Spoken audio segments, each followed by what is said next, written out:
গাইবান্ধায় রাজনৈতিক দলের প্রভাব খাটিয়ে দোকানঘর ভাঙচুর সহ রাস্তা বন্ধ করায় দুই ভাইয়ের বিরুদ্ধে অভিযোগ।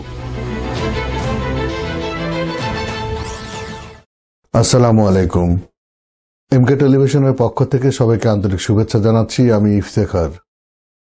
শুরুতেই শুনলেন সংবাদ শিরোনাম, এখন বিস্তারিত। গাইবান্ধায় রাজনৈতিক দলের প্রভাব খাটিয়ে দোকানঘর ভাঙচুর, বাড়িতে প্রবেশ করার রাস্তা বন্ধ করে দেওয়ার অভিযোগ উঠেছে দুই ভাইয়ের বিরুদ্ধে।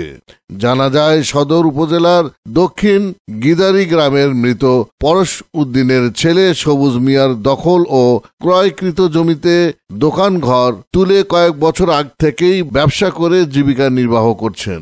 কিন্তু গেল কয়েক বছর থেকে তার বড় ভাই ফজলুর রহমান ফিরোজ মিয়া এর থেকে জমি জমা নিয়ে বিরোধ চলছিল। এরই প্রেক্ষিতে ফজলুর ও ফিরোজ তাদের লোকজনদের সাথে নিয়ে হঠাৎ সবুজ মিয়া দোকান ভাঙচুর করে বলে অভিযোগ করেন ভুক্তভোগী সবুজ মিয়া। এরই প্রতিকার চেয়ে থানাসহ প্রশাসনের বিভিন্ন দপ্তরে লিখিত অভিযোগ করলেও কোনো প্রতিকার পাচ্ছে না। আমার এই জায়গাটা একজন পেছনে ছিল, একজন সামনে ছিল, কিন্তু আমাকে এখানে উধাও করে আর অন্য আর এক জায়গা থেকে আর এক ভাই এসে এখানে পেছনের ভাইয়ের সাথে একসঙ্গে আমার জায়গাটা দখল করতেছে এবং আমাকে এখানে বাড়িতে ঢুকতে দিচ্ছে না। আমার দোকানপাট ছিল ঔষধের দোকান, সে ঔষধের দোকান 2 দিন থেকে বন্ধ এবং তালা দিয়ে রাত্রিবেলা দোকানের থেকে ঔষধ লুটপাট করে নিয়ে কিছু ঔষধ আমার মাকে জোর করে ঘরের মধ্যে ঢুকাই দিছে। আর আজকে তারা দোকানপাট ভাঙিয়ে এখানে ওরা আলাদা একটা দোকান তৈরি করার জন্য প্রস্তুতি নিচ্ছে। আমরা থানায় অনেকবার অভিযোগ করছি, কিন্তু থানা থেকে কোনো সহযোগিতা তারা আমাদেরকে দিচ্ছে না। এই সুযোগে তারা এখানে কিছু স্থানীয় নেশাখোর ভাড়াটে লোকদেরকে নিয়ে দোকানপাট এবং বাড়িঘর লুটপাট এবং জায়গা দখল করতেছে। মাটি ভরাট করছি, করিয়া ওষুধের দোকান দিচ্ছি।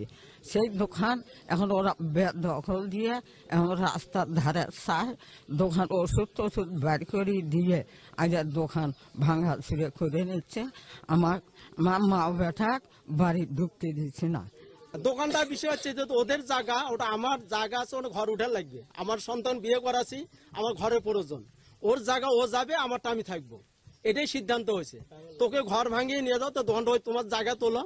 সে এখন মানুষ ডাকে, মিটিং এ বসতে চায় আর আসে না, পাত্তা দেয় না। তখন গ্রামবাসী বারবার মিটিং করতে ওদের উপর চড়া হওয়া, তখন বলছে না আমরা তখন সিদ্ধান্ত গ্রামের এলাকাবাসী যারা মিটিং এর সিদ্ধান্ত আমরা মেনে নিয়েছি।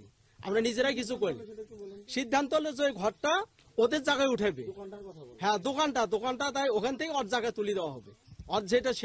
Iftekhar, news desk, MK television. শেষ করছি এমকে টেলিভিশনের সংবাদ।